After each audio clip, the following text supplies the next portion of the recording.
Friends welcome back to my channel. So ಇವತ್ತು ನಮ್ಮ ಚಾನಲಲ್ಲಿ ಬಿಸಿ ಬಿಸಿ ಮಿರ್ಚಿ ಮಂಡಕ್ಕಿ ಒಗ್ಗರಣೆ ಮಿರ್ಚಿ ಕೇಳಿದ್ರೆ ಬಳ್ಳಾರಿ ಸ್ಟೈಲಲ್ಲಿ ಬಳ್ಳಾರಿ ಸ್ಟೈಲ್ ಮಿರ್ಚಿ ಆದರೆ ಮಾಡಿಬಿಡೋಣ ಇವತ್ತು.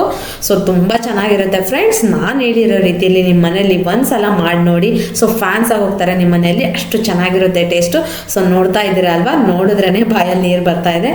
ಯಾವ ಥರ ಮಾಡೋದು ಅಂತ ಹೇಳ್ಬಿಟ್ಟು ಈಗ ನೋಡೋಣ. ಮೊದಲನೇದಾಗಿ ನೀವು ಒಂದು ಸಣ್ಣ ಮಿಕ್ಸಿ ಜಾರ್ ತಗೊಳ್ಳಿ. ಅದಾದಮೇಲೆ 1 ಟೇಬಲ್ ಸ್ಪೂನ್ವರೆಗೂ ಕಲ್ಲುಪ್ಪನ್ನ ಹಾಕಿ, ಅದಾದಮೇಲೆ 1 ಟೇಬಲ್ ಸ್ಪೂನ್ವರೆಗೂ ಜೀರಿಗೆನ ಹಾಕಿ, ಲಾಸ್ಟಲ್ಲಿ ಬಂದ್ಬಿಟ್ಟು ನೀವು 1 ಟೇಬಲ್ ಸ್ಪೂನ್ ಇಲ್ಲ 1.5 ಟೇಬಲ್ ಸ್ಪೂನ್ವರೆಗೂ ಕಡಲೆನ ಹಾಕಿ. ತುಂಬ ಜನ ಉಪ್ಪು ಜೀರಿಗೆಯಿಂದ ಅಷ್ಟೇ ಮಾಡ್ತಾರೆ, ಬಟ್ ಇದೆರಡು ಹಾಕೋದ್ರಿಂದ ಸ್ವಲ್ಪ ಬಾಯಿ ಕೊರ್ದಂಗೆ ಆಗುತ್ತೆ. ಕಡಲೆ ಹಾಕಿದ್ರೆ ಟೇಸ್ಟು ಚೆನ್ನಾಗಿರುತ್ತೆ. ಹಾಗೇನೆ ಬಾಯಿನೂ ಕೊರಿಯಲ್ಲ. ಈ ಥರ ಹಾಕ್ಬಿಟ್ಟು ನೀವು ಮಿಕ್ಸಿಗೆ ಹಾಕ್ಕೊಂಬಿಡಿ. ಈ ಮಿರ್ಚಿಗೆ ಟೇಸ್ಟ್ ಬರೋದು, ನೀವು ಬೋಂಡ ಅಂತ ಕೂಡ ಅಂತಾರೆ ಜಾಸ್ತಿ ಜನ. ಇದಕ್ಕೆ ಟೇಸ್ಟ್ ಬರೋದು ಇದರಿಂದಾನೆ. ಇದು ಹಾಕ್ಬಿಟ್ಟು ಒಂದ್ಸಲ ಮಾಡಿ ಸೂಪರಾಗಿರುತ್ತೆ ಟೇಸ್ಟು. ಇದನ್ನ ಮಿಕ್ಸಿ ಮಾಡಿಬಿಟ್ಟು ಪಕ್ಕದಲ್ಲಿ ಎತ್ತಿಟ್ಕೊಳ್ಳಿ. ಅದಾದಮೇಲೆ ಈಗ ಮೆಣಸಿನ್ಕಾಯಿನ ತಗೊಂಡು ಮುಂದೆ ತುಂಬು ಒಂಚೂರು ಮುರಿರಿ. ತೊಟ್ಟನ್ನ ಒಂಚೂರು ಮುರಿರಿ, ಇಲ್ಲಾಂದರೆ ಮೆಣಸಿನ್ಕಾಯಿ ಎಣ್ಣೆಲಿ ಹಾಕಿದ ತಕ್ಷಣ ಸಿಡಿದ್ಬಿಡುತ್ತೆ. ಈ ಥರ ಮುರಿದ್ಬಿಟ್ಟು ಎಲ್ಲ ಅದನ್ನು ಸೈಡಲ್ಲಿ ಇಟ್ಕೊಳ್ಳಿ. ಇವಾಗ ಈ ಮೆಣಸಿನ್ಕಾಯಿ ಇರುತ್ತಲ್ಲ, ಸೆಂಟ್ರಲ್ಲಿ ಚಾಕುಯಿಂದ ಈ ಥರ ಕಟ್ ಮಾಡಿ. ಚಾಕು ಇಲ್ಲ ಅಂದರೆ ನೀವು ಸೇಫ್ಟಿ ಪಿನ್ ಇರುತ್ತಲ್ಲ, ಅದರಿಂದನಾದರೂ ಈ ಥರ ಕಟ್ ಮಾಡ್ಕೊಳ್ಳಿ. ನೋಡ್ತಾ ಇದ್ದೀರಲ್ಲ, ತುಂಬ ಒಳಗಡೆಗೆ ಕಟ್ ಮಾಡಬೇಡಿ. ಒಂದು ವೇಳೆ ಆ ಕಡೆ ಈ ಕಡೆ ಕಟ್ ಮಾಡಿಬಿಟ್ರೆ ಪುಡಿ ಎಲ್ಲ ಆಚೆಗೆ ಬಂದ್ಬಿಡುತ್ತೆ. ನೀಟಾಗಿ ನೋಡ್ಕೊಂಡು ಕಟ್ ಮಾಡಿ. ಈ ಥರ ಇವಾಗ ಸೇಫ್ಟಿ ಪಿನ್ನಲ್ಲಿ ಯಾವ ಥರ ಕಟ್ ಮಾಡೋದು ಅಂತ ನೋಡೋಣ. ನೋಡ್ತಾ ಇದ್ದೀರಲ್ಲ, ಸ್ವಲ್ಪ ದೊಡ್ಡ ಪಿನ್ ತಗೊಳ್ಳಿ. ಅದರಿಂದನಾದರೂ ಈ ಥರ ನೀವು ಕಟ್ ಮಾಡ್ಕೋಬೋದು. ಸೇಫ್ಟಿ ಪಿನ್ಗಿಂತ ಚಾಕುನೇ ಬೆಟರು, ಈಸಿಯಾಗಿ ಹೋಗುತ್ತೆ. ನೀಟಾಗೂ ಕಟ್ ಮಾಡ್ಬೋದು. ಇವಾಗ ನಾನು ತಗೊಂಡಿರೋದಿಲ್ಲಿ ನಾರ್ಮಲ್ ಮೆಣಸಿನ್ಕಾಯಿ. ಬೋಂಡ ಮಿರ್ಚಿ ಬರುತ್ತಲ್ವಾ, ಅದು ತಗೊಂಡ್ರೆ ಬೀಜ ತೆಗಿಯೋ ಅವಶ್ಯಕತೆ ಇಲ್ಲ, ಯಾಕಂದರೆ ಖಾರ ಕಡಿಮೆ ಇರುತ್ತೆ ಅದರಲ್ಲಿ. ಈ ನಾನು ತಗೊಂಡಿರೋ ಮೆಣಸಿನ್ಕಾಯಿ ಟೇಸ್ಟ್ ಚೆನ್ನಾಗಿರುತ್ತೆ ಇದರಲ್ಲಿ ಬೋಂಡ ಮಾಡಿದ್ರೆ ಅಂತೇಳಿ ನಾನು ಈ ಮಿರ್ಚಿನ ತಗೊಂಡಿದ್ದೀನಿ. ಇದರಲ್ಲಿ ಸ್ವಲ್ಪ ಖಾರ ಜಾಸ್ತಿ ಇರುತ್ತೆ ಈ ಥರ ಮೆಣಸಿನ್ಕಾಯಲ್ಲಿ. ಅದಕ್ಕೆ ನಾನು ಬೀಜ ತೆಗೆದ್ಬಿಟ್ಟು ತಗೊತಾ ಇದ್ದೀನಿ. ಈಗ ಇದನ್ನು ಯಾವ ಥರ ಫಿಲ್ ಮಾಡೋದನ್ನು ನೋಡೋಣ. ಏನಿಲ್ಲ, ಜಸ್ಟ್ 1-2 ಬೆರಳಿಂದ ಅಲ್ಪ ಅಗಲ ಮಾಡಿಬಿಟ್ಟು ಇದರೊಳಗೆ ಈ ಥರ ನೀಟಾಗಿ ತುಂಬಿಬಿಟ್ಟು ಹಾಗೆ ಒತ್ತಿರಿ. ಇಲ್ಲ ಅಂದರೆ ಆಚೆಗೆ ಬಂದುಬಿಡುತ್ತೆ ಪುಡಿ ಎಲ್ಲ. ಒತ್ಬಿಟ್ಟು ಎಲ್ಲ ಮೆಣಸಿನ್ಕಾಯಲ್ಲೂ ಇದೇ ಥರ ತುಂಬಿಟ್ಟು ಹಂಗೆ ಪಕ್ಕಕ್ಕೆ ಎತ್ತಿಟ್ಕೊಳ್ಳಿ ಎಲ್ಲ ಮೆಣಸಿನ್ಕಾಯಿನೂ. ನೋಡ್ತಾ ಇದ್ದೀರಲ್ಲ ಯಾವ ಥರ ತುಂಬೋದು ಅಂತ. ಇವಾಗಲೂ ಫ್ರೆಂಡ್ಸ್ ಒಂದ್ಸಲ ಈ ಥರ ಟ್ರೈ ಮಾಡಿ, ತುಂಬ ಟೇಸ್ಟಿಯಾಗಿ ಬರುತ್ತೆ ಬೋಂಡ. ಈ ರೀತಿಯಾಗಿ ಎಲ್ಲ ತುಂಬಿಟ್ಟು ಸೈಡಲ್ಲಿ ಇಟ್ಕೊಳ್ಳಿ. ಈಗ ಹಿಟ್ಟು ಹೇಗೆ ಕಲಿಸೋದು ಅಂತ ನೋಡೋಣ. ನಿಮ್ಗೆ ಎಷ್ಟು ಬೇಕೋ ಅಷ್ಟು ಕಡಲೆ ಹಿಟ್ಟು ತಗೊಳ್ಳಿ. ನಾನಿಲ್ಲಿ 1 ಬೌಲ್ವರೆಗೂ ಹಿಟ್ಟು ತಗೊತಾ ಇದ್ದೀನಿ. ಸ್ವಲ್ಪ ಗಂಟು ಇರುತ್ತೆ ಇದು. ಹಂಗೇನೆ ಸ್ವಲ್ಪ ಕಲಿಸ್ಬಿಡಿ ಕೈಯಿಂದ. ಇವಾಗ 1 ಚಿಟಿಕೆ ಅಡುಗೆ ಸೋಡಾ ಹಾಕಿ, ಜಾಸ್ತಿ ಹಾಕಕ್ಕೆ ಹೋಗ್ಬಿಡಿ. ಅದಾದಮೇಲೆ 1 ಅರ್ಧ ಟೀ ಸ್ಪೂನ್ ಅಷ್ಟು ಉಪ್ಪನ್ನ ಹಾಕ್ಕೊಳ್ಳಿ.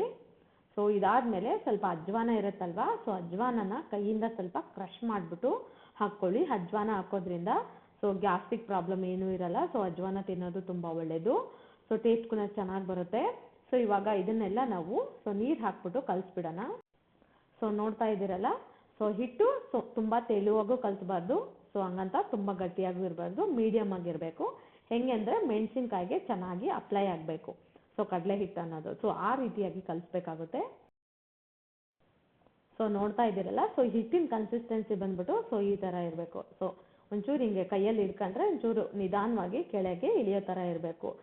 ಈ ರೀತಿ ಜಾರಲ್ಲಿ ಇರಬೇಕು ಹಿಟ್ಟು. ಜಾಸ್ತಿ ಗಟ್ಟಿಯಾಗೂ ಇರಬಾರ್ದು, ಹಂಗಂತ ತೆಳುವಾಗೂ ಇರಬಾರ್ದು. ಮೆಣಸಿನ್ಕಾಯಿಗೆ ನೀಟಾಗಿ ಅಪ್ಲೈ ಆಗಬೇಕು. ಇನ್ನೊಂದು ಟೆಕ್ನಿಕ್ ಏನಪ್ಪ ಅಂದರೆ, ಕಾದಿರುತ್ತಲ್ವ ಎಣ್ಣೆ, ಅದನ್ನು ಸ್ವಲ್ಪ ಹಿಟ್ಟಿಗೆ ಹಾಕ್ಕೊಂಡು ಕಲಿಸಿದ್ರೆ ಮೆಣಸಿನ್ಕಾಯಿ ಬೋಂಡ ಅನ್ನೋದು ತುಂಬ ಕ್ರಿಸ್ಪಿಯಾಗಿ ಬರುತ್ತೆ. ಆಯಿಲ್ ಎಲ್ಲ ಹಾಕ್ಕೊಂಡು ಈ ರೀತಿಯಾಗಿ ನೀಟಾಗಿ ಕಲಿಸ್ಕೊಳ್ಳಿ. ಈಗ ಎಣ್ಣೆ ಕಾದಿದೆಯೋ ಇಲ್ಲ ಅಂತ ಹೆಂಗೆ ಚೆಕ್ ಮಾಡ್ತೀರಾ ಅಂದರೆ, ಸ್ವಲ್ಪ ಕಡಲೆ ಹಿಟ್ಟನ್ನ ತಗೊಂಡು ಎಣ್ಣೆಲಿ ಹಾಕಿದ ತಕ್ಷಣ ಅದು ಮೇಲೆ ಬರಬೇಕು. ಎಣ್ಣೆ ಬಂದ್ಬಿಟ್ಟು ಮೀಡಿಯಂ ಫ್ಲೇಮಲ್ಲೇ ಕಾದಿರಲಿ.